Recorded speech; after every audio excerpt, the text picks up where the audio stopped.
Eu quero procurar ser um pouco mais breve hoje na exposição da palavra, e nós estamos encerrando, neste domingo, estaremos encerrando os 2 meses onde falamos do Espírito Santo, né?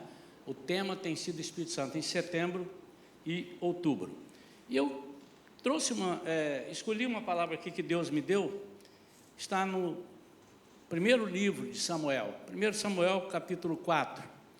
Nós vamos ler alguns versículos aqui. Eu quero falar sobre autoridade espiritual, mas eu quero falar sobre o cuidado que nós temos para não perder a autoridade espiritual. E muitas vezes nós confundimos por alguns artefatos, alguns artigos, até mesmo a Bíblia, que nós temos uma Bíblia poderosa e achamos que nós temos autoridade espiritual porque nós temos isso em nosso poder. Mas hoje eu quero compartilhar com os irmãos aquilo que o Senhor tem falado ao meu coração nessa semana. Abra sua Bíblia, 1 Samuel, capítulo 4. Vamos ler os 11 primeiros versículos. 1 Samuel. Diz assim: E a palavra de Samuel se espalhava e era respeitada em todo o Israel. Naqueles tempos aconteceu que Israel partiu para a guerra contra os filisteus e acampou nas proximidades da cidade de Ebenezer, enquanto os filisteus acamparam junto a Afeque.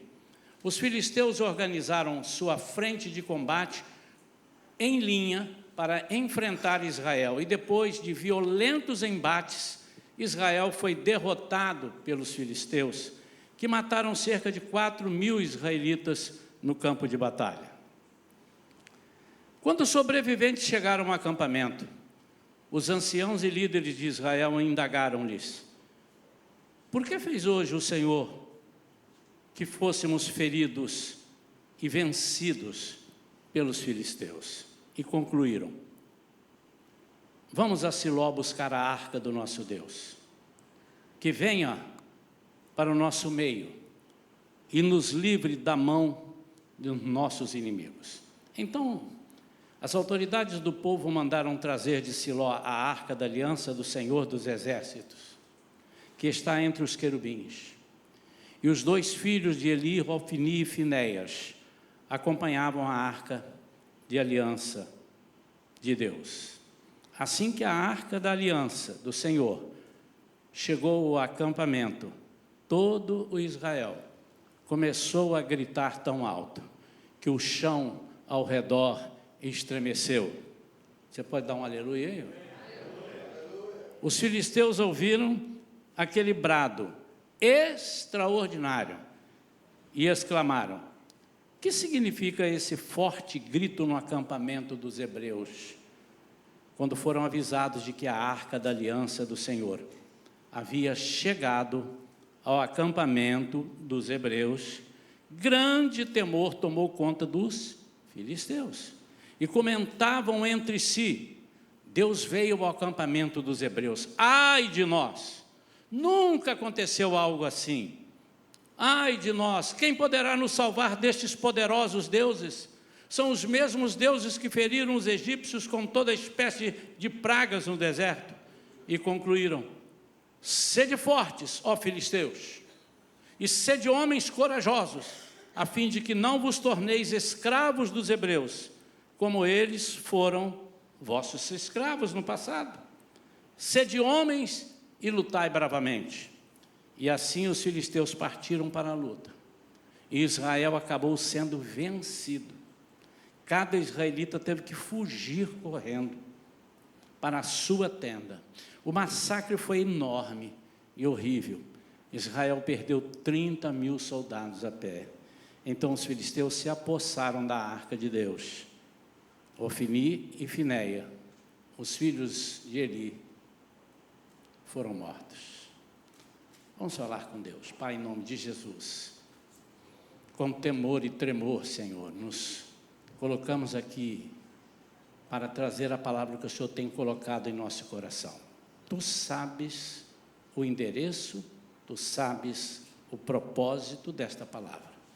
Então, Senhor, agora fala conosco através do Teu Espírito Santo, em nome de Jesus. Amém. Eu não sei se você já viveu alguma situação em que você foi surpreendido achando que a presença de Deus estava com você e de repente você descobre que não era bem assim. Ou seja, você lançou todas as suas fichas, vamos dizer assim, colocou todas as suas forças em cima de algo que você imaginava ser o suficiente para mostrar que Deus estava contigo, que você tinha a presença de Deus, e de repente você é derrotado. Por quê? Por causa de algumas atitudes que nós temos nessas situações e que nós queremos abordar aqui rapidamente. Quero fazer algo prático, trazer algo para que os irmãos possam entender exatamente aquilo que o Espírito Santo quer para as nossas vidas. Muitas vezes, e nós vemos aqui na passagem, o inimigo sabe mais do nosso Deus do que nós mesmos. Muitas vezes, em algumas situações, o inimigo tem mais medo do nosso Deus do que nós confiança em nosso Deus. Algumas vezes em que de repente você foi lutar, que você foi guerrear, e sempre lembrando que a nossa vida é sempre guerra. A nossa luta não é contra a carne, não é contra a sangue, mas é contra as potestades espirituais que habitam as regiões celestes. O apóstolo Paulo diz isso. Então, sempre que o inimigo já sabe quem é o nosso Deus, sabe que pode perder, mas ele não desiste. Essa é a grande diferença, muitas vezes, do inimigo para alguns crentes, algumas pessoas que são chamadas pessoas filhos de Deus, alguns irmãos que são filhos de Deus. Às vezes nem nós mesmos sabemos o poder daquele Deus que nós seguimos e nos amedrontamos, ficamos amarelados diante de situações, mas o inimigo sabe quem é o nosso Deus, ele sabe o que o nosso Deus fez. Ele é aquele que diz: estamos perdidos. Porque quando eles ouviram dizer que barulho é esse, eles perceberam, o chão tremeu, eles perceberam que havia uma presença de Deus ali.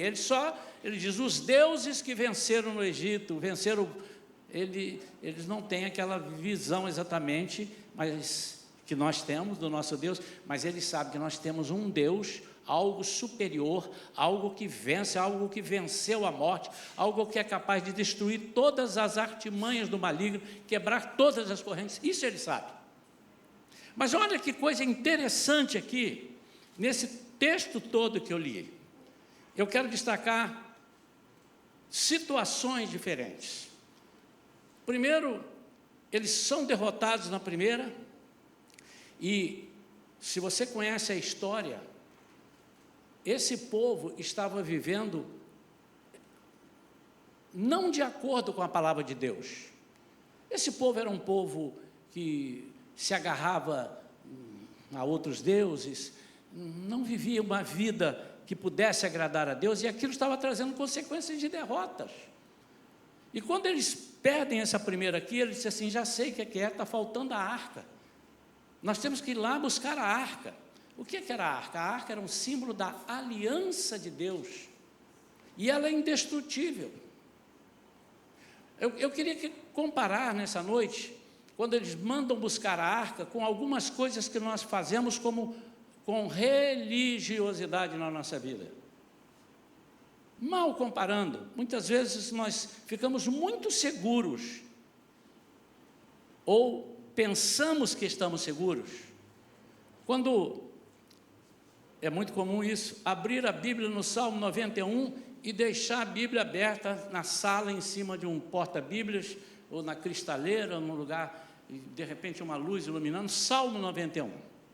Como se aquilo fosse suficiente, só isso fosse suficiente para espantar o diabo, ou para afugentar o diabo. Queridos, deixa eu falar uma coisa para que não haja nenhuma dúvida.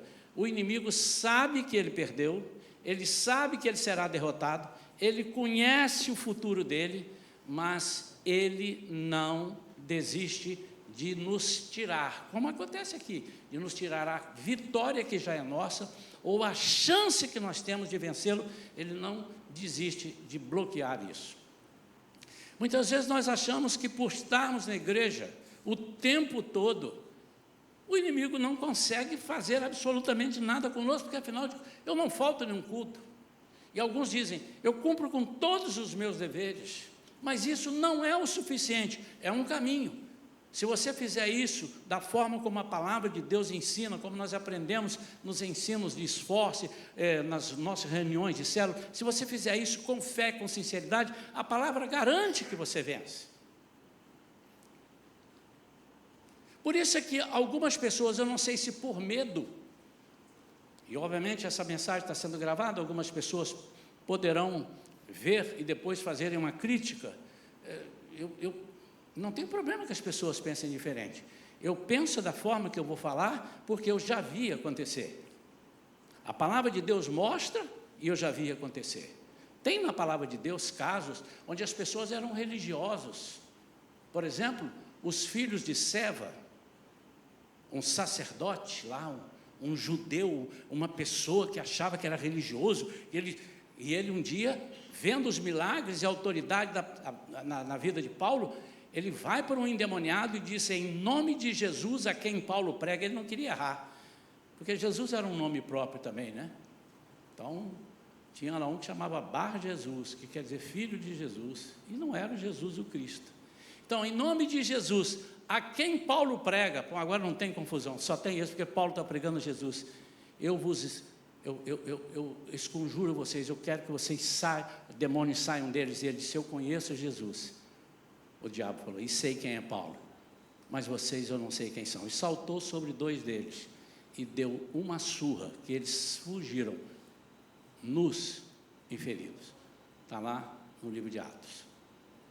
Irmãos, muitas vezes o fato da gente achar que a gente cumpre com o nosso dever, vem aos cultos, até canta no coral. Já dei aqui vários testemunhos do que eu já vi nessa minha andança, desde que eu comecei o ministério itinerante até parar aqui. Eu já vi muita coisa, ninguém contou, eu já vi, que demonstra exatamente que apenas essa máscara, ou o pegar a arca e trazer e colocar aqui, ou abrir a Bíblia, ou estar assistindo todos os cultos, não é o suficiente, embora tudo comece por aí.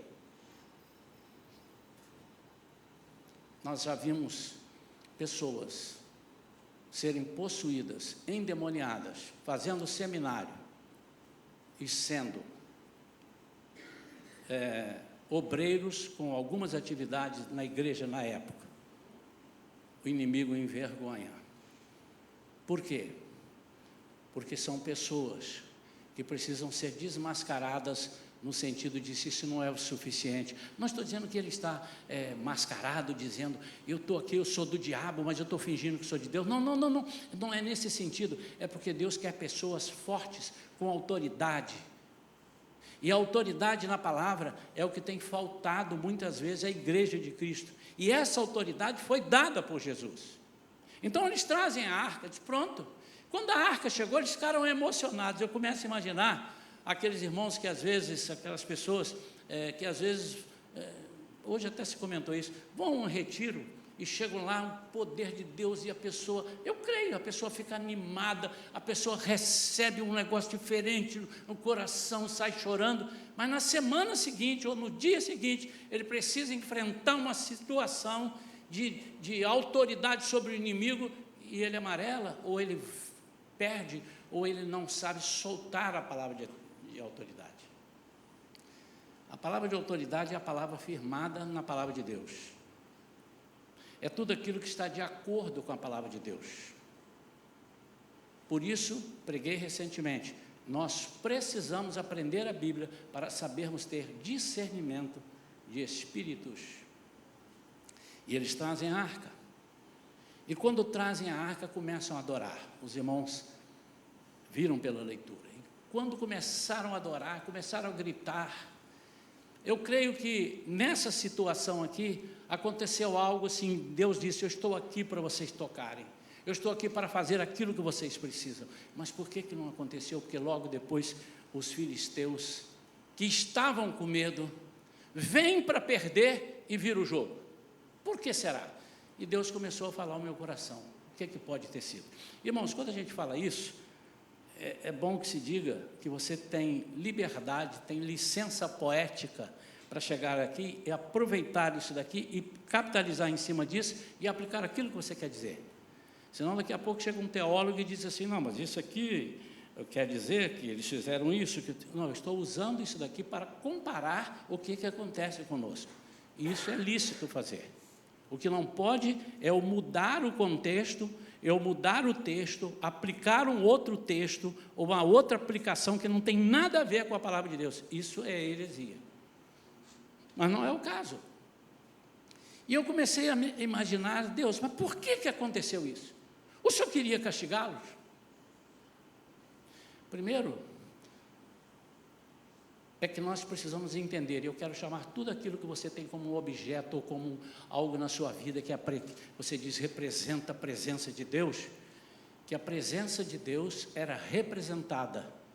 Deus não estava ali em pessoa, mas era representada de forma que as pessoas vissem, até porque, irmãos, se a presença de Deus estivesse ali, todas as vezes que eles carregaram a arca, agora atravessa com a arca da aliança, atravessa o Jordão, estão carregando Deus, como às vezes carregam santos, que não podem falar, não podem andar, não podem tocar, segundo o Salmo, não pode, tem ouvido, mas não ouve, tem nariz, mas não cheira, e Deus não pode ser carregado, e tampouco Deus pode ser roubado. Ninguém pode roubar Deus. Ninguém pode pegar Deus aqui e levar, pronto, aprisionamos Deus. Não, mas era o símbolo de uma aliança, de que eu estarei com vocês. Mas, quando a gente pega eu estarei com vocês, nós temos que lembrar as condições para que Deus esteja conosco. Será que Deus, em primeiro lugar, Deus está no meio do louvor? No meio do louvor, Deus habita. Louvor a quem? Louvor a Deus, obviamente. Eu tenho algumas colocações que às vezes eu consigo ferir a teologia de algumas pessoas. E diz assim, Deus está em todo lugar. Irmãos, Deus não está em todo lugar. Ele pode entrar em todos os lugares. Ele é onisciente, Ele é onipresente, onipotente, Ele tem poder. Sim, Deus tem poder para entrar num lugar que não está Ele sendo adorado, com um propósito de tirar alguém de lá. Ele tem esse domínio sobre o mal, mas Ele não está presente em todo lugar. Amém ou não amém? Amém. Você é capaz de lembrar de um lugar que Deus não esteja presente? Que Deus não habita, que Deus não está ali? Tem algum lugar que vocês podem lembrar? Querem falar? Não vai sair aqui, mas eu repito para você. Quem quer falar um lugar, pode dizer? Estão com medo, irmãos? Hein? No inferno, a ausência dele vai ser o maior problema, não é a presença de Satanás que vai fazer o inferno ficar ruim, é a ausência de Deus. Mas eu digo aqui na terra, onde Deus não é encontrado? Por exemplo, se você for para se você for num lugar onde outros deuses estão sendo cultuados, né? É muito difícil a gente não poder falar tantas coisas, né, irmãos? Eu não queria ser preso antes de Jesus voltar, não. Vocês estão entendendo, irmãos? Vamos imaginar, irmãos, que você entre num inferninho, numa casa de pessoas fazendo toda sorte de prostituição. Deus está lá? Mas se ele precisar de entrar lá, ele entra? Muito bem. E ele fica lá? Não, porque ele não está sendo louvado.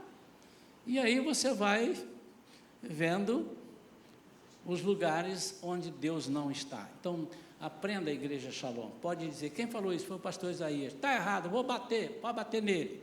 Ele falou, em vez de bater em mim, bate nele. Deus não está em todo lugar. é possível dele estar em todo lugar. É possível ele entrar em todo lugar. Mas Deus só está onde 2 ou 3 estiverem reunidos no nome dele. Deus está no meio do louvor, obviamente, dele, louvor a ele, habita. E então, chega essa arca e eles ficam numa alegria, Deus está aqui. Irmãos, isso me faz lembrar situações onde as pessoas ou estão perto de pessoas muito cheias do poder, e ele considera aquelas pessoas uma arca para ele, é um sustentáculo, alguma coisa que ele diz assim, puxa vida, eu estou aqui. Eu tinha um vizinho, não sei se a minha esposa lembra disso, e quando eu chegava, ele falava, ou no mesmo dia, ou falava no outro dia, graças a Deus, chegaram os pastores. Eles não eram cristãos, mas eles disseram que quando nós chegávamos em casa, eles sentiam que eles estavam seguros. Amém, poderiam estar, mas eu nem estou sabendo o que eles estão fazendo lá, e eu vou agora corroborar com o que eles estão fazendo lá, a porta está fechada, eu não sei o que está acontecendo. Não, irmãos. Então há pessoas, eu quero que os irmãos, não sei se eu estou falando muito difícil, eu quero que os irmãos imaginem que muitas vezes nós arranjamos algumas, pronto, achei o termo, muletas, bengalas, para nos sustentar, e eles pegaram uma arca dizendo assim, acabou o problema, põe a arca aí no meio. Eu creio que naquela hora ali, houve muita coisa assim, sincera, as pessoas começaram a pensar, dos nossos pais falaram, essa arca, ela esteve lá no tabernáculo de Moisés, puxa vida, a presença de Deus era tão forte, aí eles começaram a pensar, irmãos, é por isso que quando nós começamos a ler a Bíblia, de vez em quando eu estou lendo a Bíblia assim, e não leio a Bíblia perto de barulhos, e começo a ver, e Deus fazendo e tal, eu começo a ficar emocionado, não são poucas as vezes que eu começo a lacrimejar, e começo a chorar, aí eu tenho que parar, para ver a presença de Deus, lembrar de coisas que me falaram, de coisas de pessoas que me pregaram a mim, falando sobre o poder de Deus, meus pais, pastores, pessoas que eu conheci, aí eu começo a lembrar, verdade, isso foi verdade na minha vida, isso aconteceu na minha vida, isso aconteceu comigo, com a minha esposa, com as minhas filhas, isso aconteceu no meu trabalho, isso aconteceu com o inimigo que veio contra mim, quando eu vejo que o Senhor derruba os inimigos, e é possível que eu fique animado, e comece a chorar e glorificar. Isso não é o suficiente, você tem que prosseguir. Você tem que prosseguir, e Deus sabe aquilo que sai do seu coração, e sabe aquilo que sai da sua boca. Deus sabe quando você está falando porque está empolgado, ou que você está falando porque está vindo do teu coração. Por que Ele sabe? Ele sabe porque Ele é Deus, e Ele percebe que você vai continuar, e que você vai abrir mão de muitas coisas, de tudo aquilo que te atrapalha a ter essa intimidade, e você está perseguindo aquilo, então Ele vem com poder e autoridade e corrobora aquilo que você está pensando e dizendo. Mas eu imagino que não foi, eu estou imaginando assim, trouxe a arca, pronto, acabou, está resolvido, pronto, agora aqui eles não entram. Só que o inimigo, quando percebe que você é cheio de poder, cuidado, meu irmão, eu vou falar uma coisa aqui, você precisa prestar bem atenção no que eu vou falar. É muito importante que nós sejamos cheios do poder de Deus. Mas, pense bastante antes de você pedir esse enchimento do poder de Deus. Porque Deus não vai te encher de poder para você sair por aí fazendo bobagem. Deus não vai te encher de poder para você decepcionar o nome dEle. Mas o inimigo, quando perceber que você é forte no Senhor, que você tem autoridade no Senhor, você é o primeiro alvo dele. Pastor, nem termina a pregação, não quero o poder de Deus. Deus me nem pensar com o inimigo. Não, meu amado e minha amada, a palavra nos garante, a Bíblia toda está recheada das promessas de Deus, que se nós crermos nele, se nós formos fiéis à palavra dele, se nós estivermos em vida com ele, nós seremos mais do que vencedores, nem vencedores seremos, porque Ele é quem venceu, nós seremos mais do que vencedores. Mas nós somos alvo. Por quê? Eles sabem.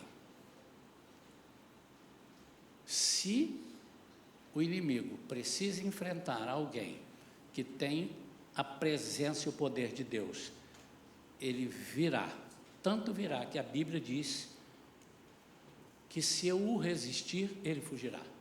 Então eu tenho que me sujeitar a Deus e resistir ao diabo, aí ele fugirá de nós. Por que eu vou resistir? Porque ele veio me atacar. E como é que ele ataca? De várias maneiras. Isso é uma outra pregação. De várias maneiras.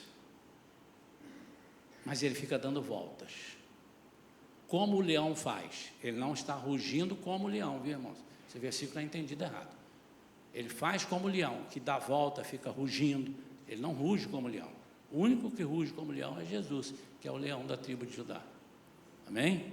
Então, mas ele fica procurando oportunidades. E são essas oportunidades que o povo tinha dado. E por isso o Senhor disse assim, eu não posso estar em aliança com quem não está aliançado comigo. Que perigo, irmãos. É importante que nós, só eu sei, só você sabe de você, além de Deus, naturalmente. Em pessoas, eu não sei o que você está pensando olhando para mim agora. Eu não sei o que você está pensando. Ele está falando uma coisa que eu fiz, mas nunca vou deixar ninguém saber. E talvez eu nunca saiba, e também não preciso saber. Mas é importante que a atitude agora, que o Espírito Santo falou para mim que pode ter acontecido, isso não aconteceu, nós vamos falar que aconteceu, porque eu quero aplicar isso na vida da igreja. Quando eles ouviram, os filisteus reuniram. Primeira coisa, se organizaram. Deixa eu te dizer uma coisa, querido e querida, para quem trabalha com libertação há um tempo, o diabo é organizado, mais do que muito crente. Ele trabalha com hierarquias, ele trabalha com ajudantes. Não é raro você ver que uma pessoa está apossada de mais de um, ou então com uma legião, ele traz. E muitas vezes, nós, como servos de Deus para trabalhar, não sabemos trabalhar em equipe. Não sabemos trabalhar com ajuda. Não gostamos de ajuda do corpo de Cristo. Amém ou não? Aqui na Shalom não tem isso, mas eu já vi aí fora. E quando eles chegam, primeiro eles se preparam. E eles dizem, grande temor, versículo 7, tomou conta dos filisteus, e eles comentavam entre eles, os filisteus, o inimigo. Deus veio ao acampamento dos hebreus. Meu Deus, o inimigo já reconheceu, Deus veio ao acampamento dos hebreus. Ai de nós, nunca aconteceu algo assim. Eles viram o mover do Espírito Santo. Queridos, nós temos que prestar atenção, nós estamos vivendo o aniversário da igreja, estamos trazendo coisas novas a cada dia, teremos pregadores, teremos outros pregadores que virão. A igreja tem vivido muitos momentos, mas nós não podemos esquecer que o inimigo está de olho naquilo que tem acontecido aqui, para desfazer, para anular, para nos envergonhar. Deixa eu fazer um parênteses aqui. Uma das coisas que o inimigo mais gosta não é acabar com a igreja, é envergonhar a igreja e deixar ela. Eu gosto de dizer, eu vi um pastor há muitos anos falando isso, eu falei, é verdade, e eu peguei para mim também. O inimigo, ele se contenta de você não sair da igreja e ficar só com ele se contenta, aliás, ele prefere que você não saia da igreja, mas sirva a ele dentro da igreja. O que o inimigo quer é desmascarar, é envergonhar o povo de Deus. Desse púlpito aqui, da minha parte, e os outros que vierem pregar, eu peço que nunca façam diferente de mim nesse sentido. Nós não temos o hábito de criticar ou de falar dos problemas que temos visto e ouvido em outras igrejas, com pastores escorregando, fazendo algumas coisas. Escorregando, não estou nem falando de adultério, tá, irmãos? Escorregando na palavra, amantes do dinheiro, amantes de posição. Você sabe que eu acho que Deus gosta muito de mim, irmãos. Eu acho. Não sei o que vocês acham, mas eu acho. Deus gosta muito de mim. Ele sabia as coisas que eu iria experimentar. E antes de eu ser pastor, irmãos, eu como diretor supervisor em várias áreas em banco, eu experimentei hotéis 5 estrelas do melhor. A empresa que eu trabalhava tinha aviões que me levavam, hotéis eu só ficava no melhor,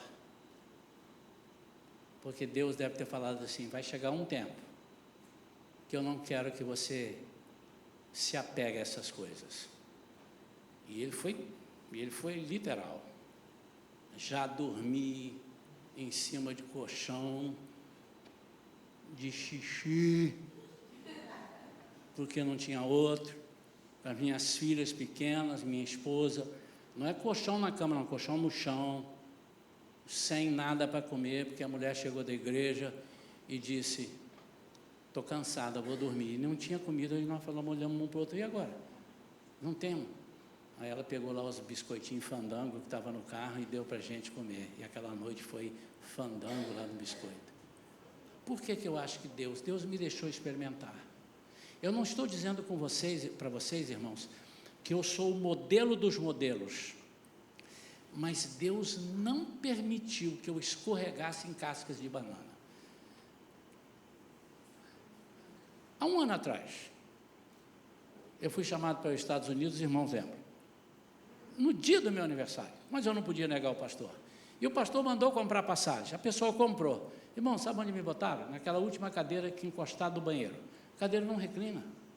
Eu fui daqui a Nova York, sem reclinar a cadeira. Você acredita nisso? E eu falei assim, não é possível, esse pastor é meu amigo, ele não pode ter feito isso. E quando eu cheguei lá, ele falou assim, e aí, meu irmão, está boa a poltrona? Porque eu mandei comprar, nem sei. Eu falei assim, excelente, meu irmão. Eu vou chiar, já está comprado. E quando eu voltei, eu falei, eu vou tentar trocar a cadeira, não consegui. Lá vem eu de novo. 12 horas, dentro de um avião, sem reclinar. É uma cadeira que tem lá atrás que não reclina mesmo.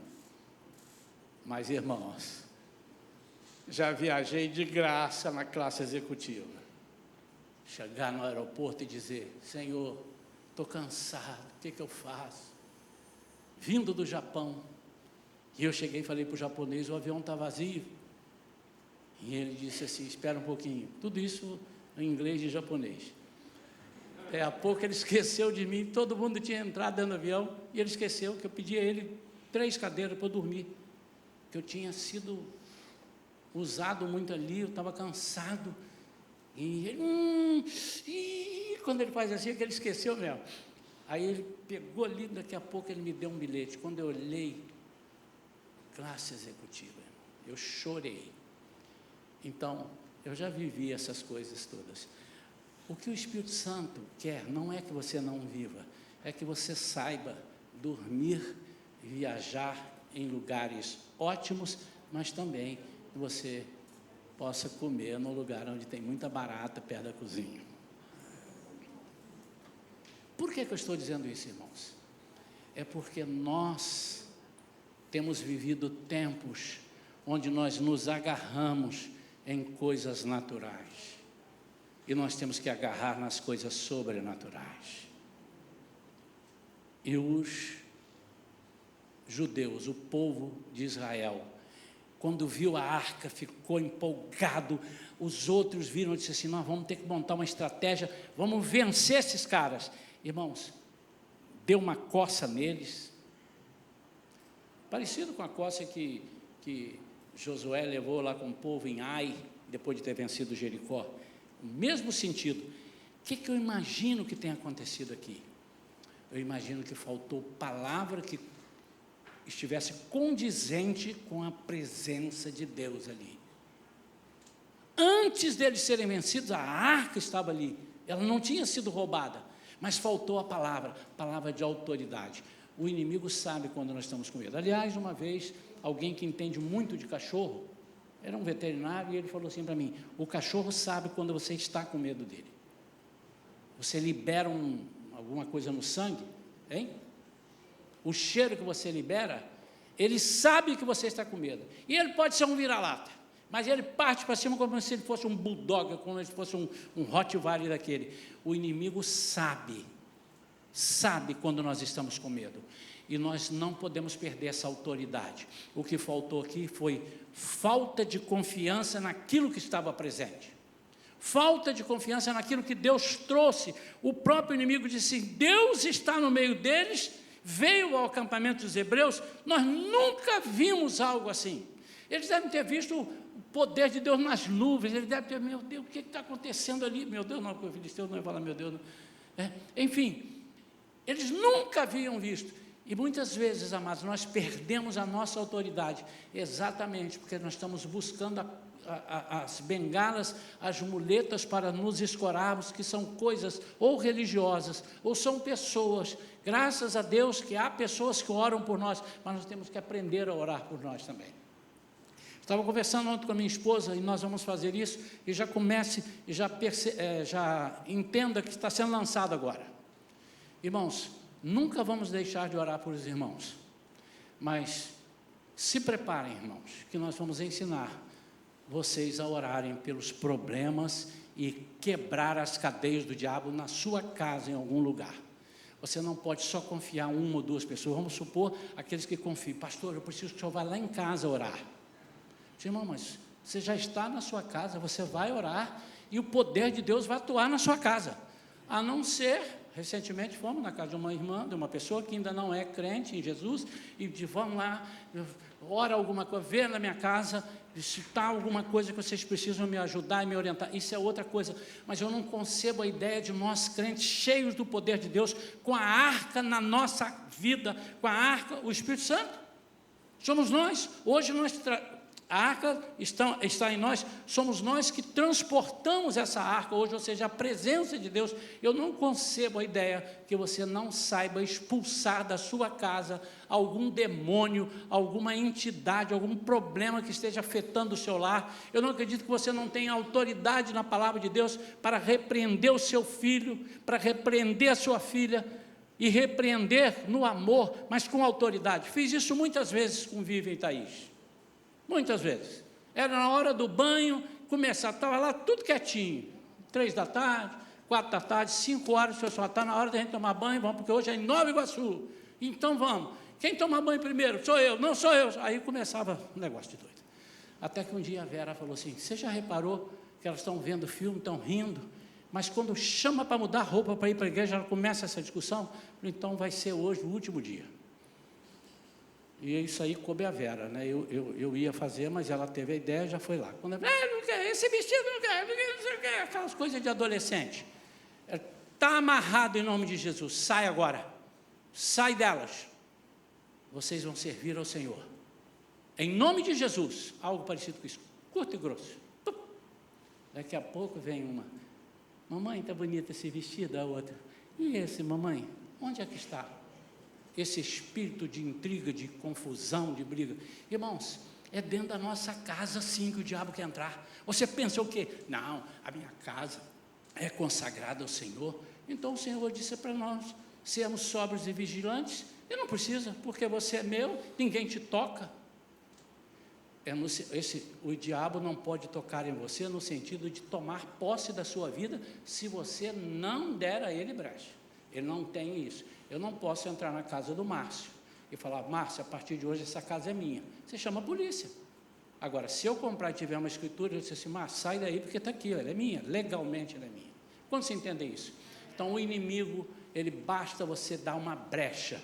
O Senhor não entra em brecha, ele entra pela porta.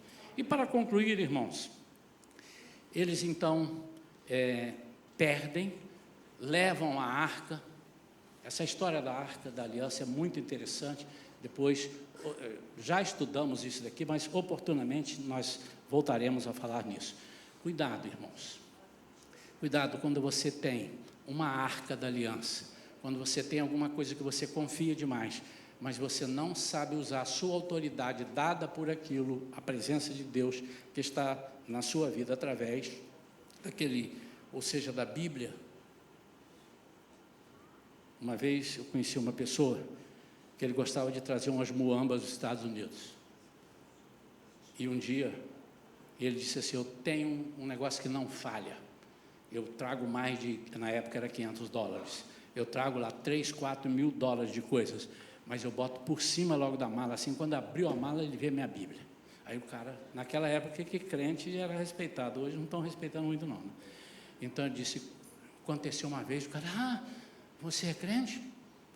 Aí o cara disse, sou. Aí o policial falou assim, eu também sou, meu irmão, paz do Senhor, vai com Deus. Fechou a mala. Eu falei, rapaz, que perigo que você correu, hein? Porque ele também era crente. Ele podia dizer, que prazer, então já que você é crente, deixa eu participar das coisas abençoadas que você está trazendo aqui, deixa eu tocar nessas bênçãos que você deve estar trazendo, e começa a mexer na sua mala e acha lá um monte de bugiganga que está fora da lei. Amém ou não? Amém ou não? Às vezes nós falamos, traz a arca, põe aqui. O Senhor disse assim, eu não posso ser envergonhado. Você trouxe a arca, mas a minha presença não vai estar quando você buscar. Buscar-me-eis e me achareis, quando me buscardes de todo o coração. Eu quero aproveitar essa oportunidade, nós vamos encerrar a palavra agora. Eu vou orar pelos irmãos e depois disso pararemos de gravar e nós estaremos então ministrando nesse último domingo do projeto. Domingo que vem nós temos muitas outras coisas e por isso vamos terminar hoje sobre o Espírito Santo. Quero orar pela sua vida. Feche os seus olhos. Pai, em nome de Jesus, nós queremos a tua presença para que nós possamos adorar, regozijar, louvar, fazer o chão tremer, mas sobretudo, Senhor, para sermos vitoriosos através da tua presença. Reconhecemos publicamente, declaramos com a nossa voz que sem ti nada somos e nada podemos fazer. O Senhor mesmo disse lá em João capítulo 15. Por isso, Senhor, em nome de Jesus, que essa palavra seja trazida ao coração de cada pessoa, que se não tem um compromisso firme contigo, passe a ter a partir de hoje, e não tenha medo dos ataques, do maior que seja o inimigo, do maior que seja o problema, não tenha medo, porque o Senhor garante que está conosco, desde que obedeçamos a sua lei, a sua palavra, os seus propósitos na nossa vida. Nós oramos em nome de Jesus. Amém.